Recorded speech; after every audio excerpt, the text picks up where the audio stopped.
All right. Good morning, everybody, and welcome today.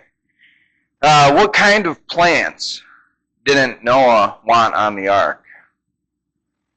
He didn't want any leaks. All right. Leggo my ego. This made me chuckle because I had an idea of the direction I wanted to go for today a couple weeks ago, and I've kind of been working this through with the last message or two. But the original title was To Let Go of Our Egos. Let go my ego. Get it? Get it? But so it was going to be let go of our egos. And the word ego usually comes with this negative connotation. And just by saying it to some people can cause major offense off the bat. You know, just the word ego makes your skin crawl a little bit. But it doesn't have to be bad, right? Because ego means you have this self-importance or self-esteem, which we should all feel some feeling of importance in this world, right? It's the understanding of when it goes too far and when it starts being placed, when our self-importance, when our self-esteem starts getting placed before God in our lives. That's where the problem comes in. When it starts getting placed before God. You know, I had another incident this week.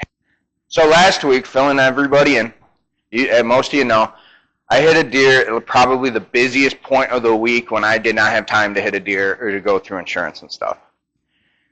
This week, I started my testing in college. I go every Wednesday now. And on my way, I'm driving along in my truck, which is my backup vehicle, and my temperature gauge goes up, and all the lights turn on, and I go, darn, this is really inconvenient.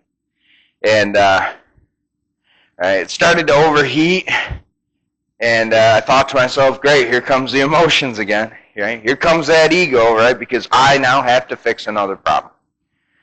Right. So I have the car in the shop, getting all the body work done, and now I have a coolant leak. To make a long story short, I have multiple vehicles in some shop somewhere who are spending my money without a problem, which would normally produce this anxiety, a ton of anxiety, right? A ton of, I'll even say like fear, right? Because with anxiety, especially with financial anxiety, you start worrying about the next thing, bills, food, entertainment, so on. But unlike when I hit the deer and I had like my little mental breakdown, this time, I went straight to God, and I went straight to God first. I pushed down that ego, right, that made the last incident so stressful. And I realized very quickly all of the wonderful things that God has blessed me with. I was able to get the truck through the rest of the week and drop it off on Friday. Granted, I had to buy coolant like it was going out of style and stop every 20 miles to fill it back up, but it made it so when it was more convenient for me to take it to the shop. That's blessing number one, right? Didn't blow up. Blessing number two, because that's a lot more expensive than a hose. And a big thing that like opened my eyes is I had the availability of not only a backup vehicle, but a backup to the backup, which I know a lot of people don't necessarily get that. And you know, I thank the Lord that I have that opportunity to have another vehicle I can drive while two of mine are in the shop. And at the end of the day, nothing detrimental happened. Right? Nobody was hurt. I wasn't hurt. Nobody else was hurt. It's just a vehicle. You'd be surprised what you see when you step out of your own way.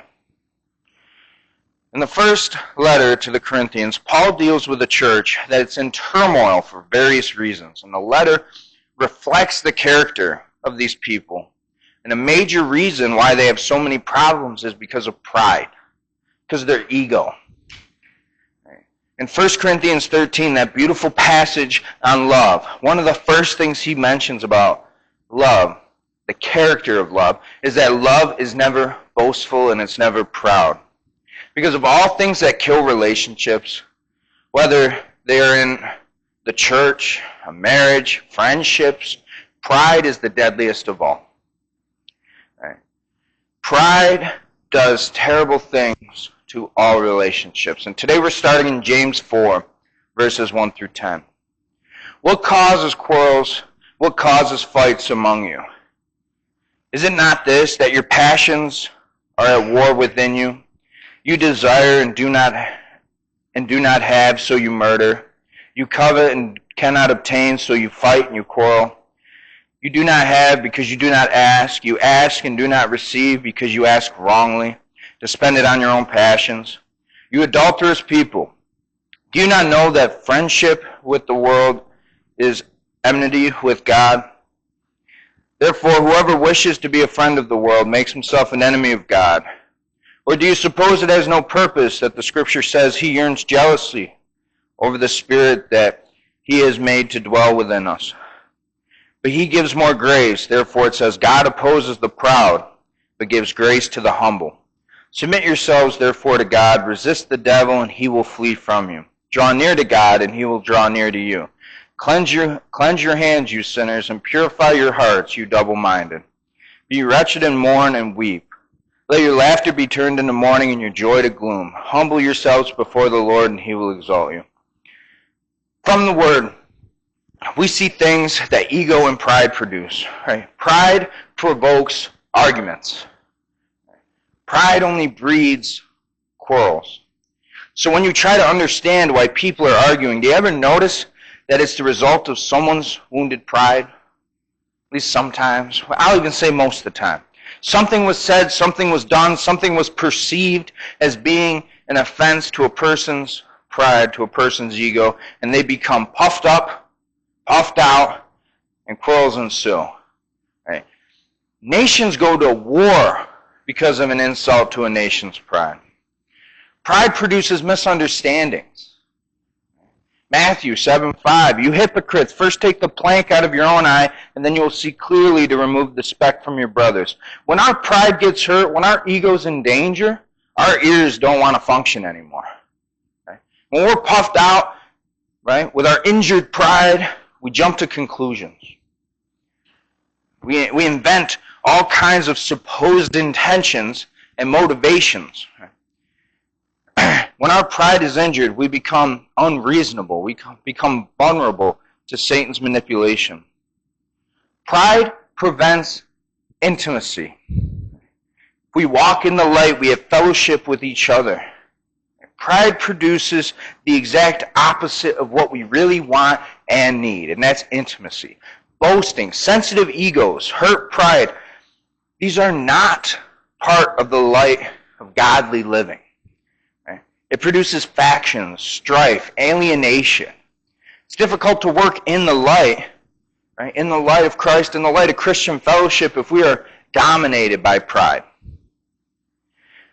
People, at the end of the day, aren't impressed by somebody with a big ego or a lot of pride. They're impressed by humility. They're impressed by meekness. Right? And we're drawn to that because of Christ, because of the way Christ lived. Pride destroys intimacy and promotes loneliness and has a way of isolating us from other people. This is an important one. Pride postpones reconciliation. It says in the Proverbs 28:13, he who conceals his sins does not prosper, but whoever confesses and renounces them finds mercy. I'll be the first to say that temper usually is what gets us in trouble, but it's pride that keeps us there. Have you ever noticed in your own lives or families, there might be people that just don't talk to each other, right? Who avoid going to events together, right, where they know the other one will be there. They avoid that, and it's because they know they have a grudge, but they forgot what the grudge was about. All they remember is that there's a grudge. It's not an offense or hurt or misunderstanding that prevents them from reconciliation. Right? Those things can be talked about, apologized for, paid back, but pride is what keeps them apart.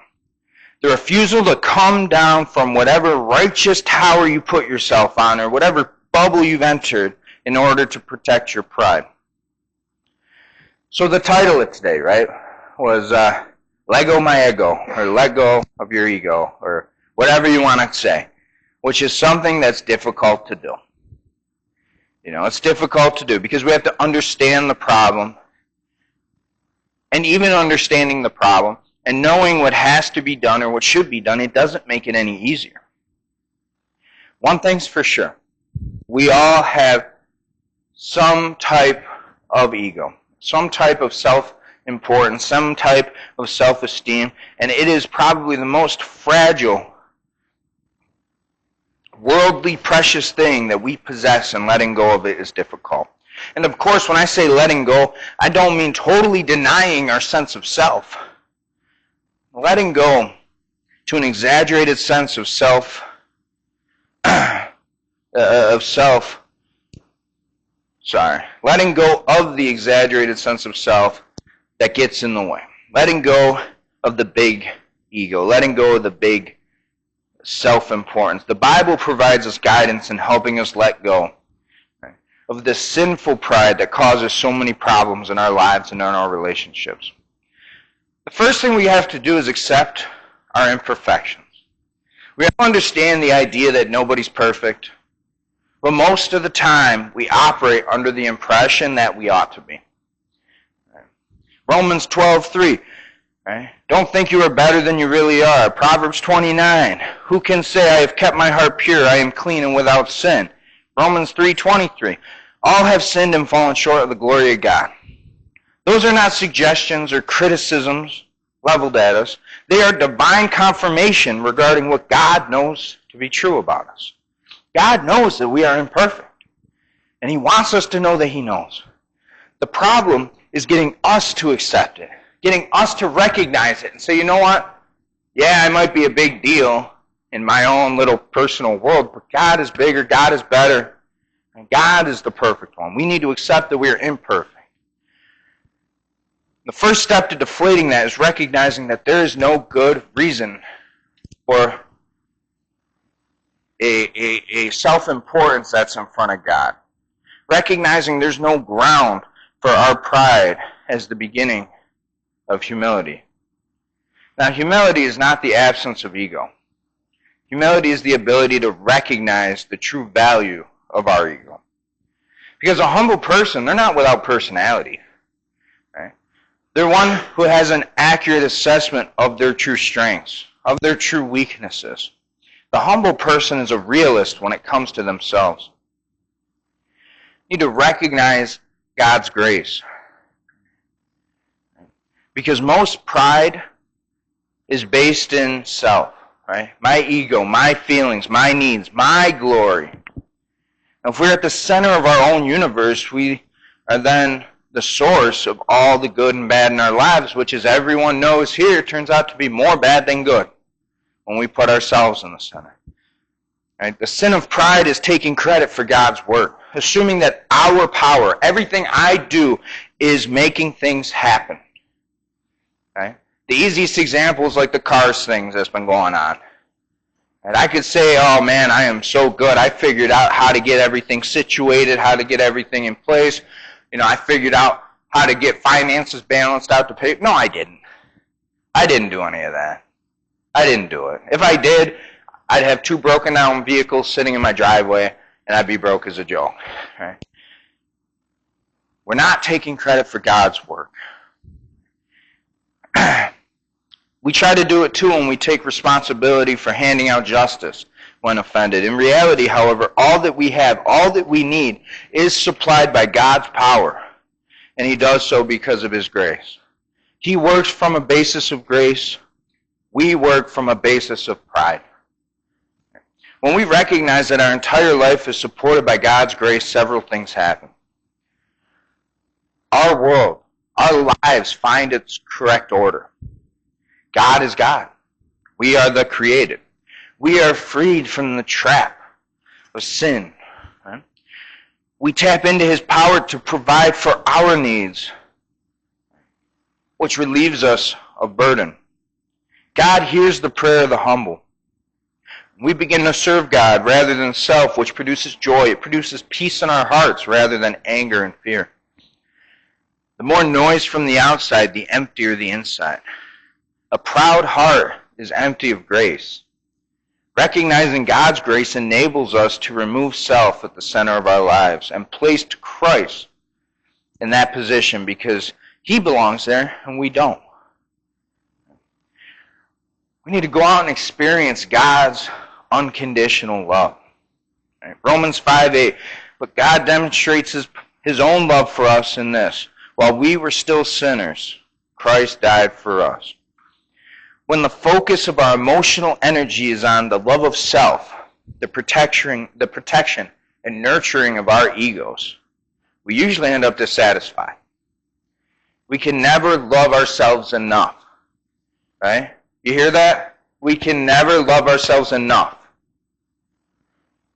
Our love, even of self, is always limited by sin and based on performance.